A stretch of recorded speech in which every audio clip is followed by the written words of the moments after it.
Chers amis, comme je vous l'avais annoncé vendredi soir, nous allons procéder cette semaine à la notation des programmes des candidats à l'élection présidentielle. Notation effectuée par Liberté Politique que j'ai l'honneur de présider. À tout seigneur, tout honneur, nous allons donc commencer par le dernier de la classe, qui s'appelle Emmanuel Macron. Macronor Terminator pour les intimes. Le programme électoral du Manu est tout simplement catastrophique.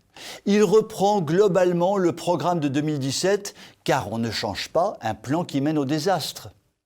Sur le plan politique, le Manuchon refuse le référendum d'initiative populaire, donne la priorité au droit européen sur le droit national, ne prend aucune véritable mesure en termes de sécurité, ne lutte en rien contre l'immigration ou l'islamisation de la France. Sur le plan économique et social, à peu près rien sur la maîtrise du budget de l'État, sur la réduction de la dette, sur la réindustrialisation du pays, sur une réforme profonde du secteur agricole ou de la santé.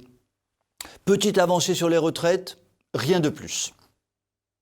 Sur le plan moral et culturel, un bon gros désastre sur l'identité française, la protection de la vie, la famille, l'éducation nationale, les médias ou la liberté d'expression. Ce qui frappe dans ce programme macronorique, qui n'en est pas un, c'est sa vacuité absolue, son absence totale de prise en compte des réalités, son refus absolu de coller vraiment à ce que souhaitent vraiment les Français. La déconnexion du Manuchon avec les aspirations profondes de la société française est totale, mais sa communication parfaitement insipide fonctionne plutôt bien, tant sont lessivés par le système médiatique les cerveaux de beaucoup de nos compatriotes. Arrivons-en à la note attribuée à ce programme. Elle est de 3 sur 20. Oui, vous avez bien entendu. Macronor Conquistador est le dernier de la classe avec une note programmatique de 3 sur 20. Petit rappel sur la notation de ce programme de 2017.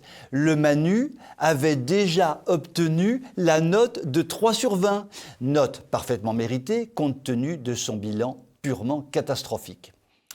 Les électeurs de Macron de 2017 ont un rôle considérable dans la déconstruction de notre pays.